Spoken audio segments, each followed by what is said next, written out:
Guys, ഞാനങ്ങനെ എൻ്റെ ഏറ്റവും വലിയൊരു അസുഖം ഇന്ന് കണ്ടുപിടിച്ചിരിക്കുകയാണ്. എന്താണെന്നല്ലേ, വിശപ്പ്. അതൊരു അസുഖം തന്നെയാണ്. കാരണം ഫുഡ് വെച്ചിട്ട് കൈ കഴുകിയിട്ട് തിരിച്ച് വരുമ്പോൾ വീണ്ടും വിശക്കുക.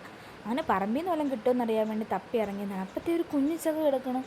പക്ഷേ അത് ഈ പ്ലാവിൽ നിന്നുള്ളതല്ല. കാരണം ഈ പ്ലാവിൽ ഒറ്റ കന്നിച്ചക്കേ ഉള്ളൂ. അതാണ് ആ കിടക്കുന്നത്. കണ്ടോ, സിംഗിളായിട്ട് കിടക്കുകയാണ്, വേറെ ആരുമില്ല. അപ്പോൾ ഈ ചക്ക ഇടുന്നു വന്നെന്ന് പറഞ്ഞാൽ ഞാൻ തപ്പി നോക്കിയപ്പോൾ എൻ്റെ കണ്ണി വേറൊരു ചെടി വിട്ടു. അതിലും ചക്കയുടെ ഷേപ്പിൽ തന്നെ ഒരു സാധനം, പക്ഷെ പ്ലാവല്ല, വേറെന്തോ ഒരു സാധനം. ഇത് വലുതാവുമെന്നൊന്നും എനിക്കറിയില്ല, പക്ഷേ കുറേ കിടപ്പുണ്ടായിരുന്നു. അങ്ങനെ തപ്പിച്ച് വന്നപ്പോഴത്തേ മാങ്ങ കണ്ടു.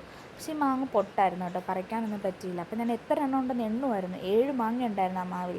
അങ്ങനെ എണ്ണലൊക്കെ കഴിഞ്ഞ് തിരിച്ച് പോകുമ്പോൾ വേറൊരു സാധനം എൻ്റെ കണ്ണിൽപ്പെട്ടു. ഇതെന്ത് ഫ്രൂട്ടാണെന്നാണ് ഞാൻ ഓർത്തത്, പക്ഷേ ഇത് ഫ്രൂട്ടൊന്നുമല്ല. അങ്ങനെ അവിടെ നിന്ന് പോയപ്പോൾ ഞാൻ വീഴാൻ പോയി പെട്ടെന്ന്. പിന്നെ ആരും കാണാതെ എണീറ്റ് വീണ്ടും നടന്നു. അങ്ങനെ ഒന്നും കിട്ടാത്തത് കൊണ്ട് പിന്നെ അകത്ത് പോയി തപ്പാന്ന് വെച്ച് നോക്കിയപ്പോൾ എൻ്റെ കണ്ണിൽ വേറൊരു സാധനം പെട്ടു, മുന്തിരിങ്ങ. ഇതെനിക്ക് ഭയങ്കര ഇഷ്ടമാണ് കേട്ടോ, ഭയങ്കര ഫേവറേറ്റാണ്. മുളക് പൊടിയൊക്കെ ഇട്ട് തിന്നാൻ ഭയങ്കര ഇഷ്ടമാണ്. പക്ഷെ മുളക് പൊടി ഇട്ട് കൂടിപ്പോയി, ഭയങ്കര എരിവായി വെക്കാനേ പറ്റണില്ല. പിന്നെ വെള്ളം ഒഴിച്ച് അത് മൊത്തം കഴുകി. അങ്ങനെ മുന്തിരിങ്ങയൊക്കെ കഴിച്ച് കഴിഞ്ഞപ്പോഴത്തേക്ക് എൻ്റെ വിശപ്പിന് കുറച്ച് ശമനം ഉണ്ടായി കേട്ടോ. കുറച്ച് നേരത്തേക്കിന് എന്തായാലും വിശക്കില്ല.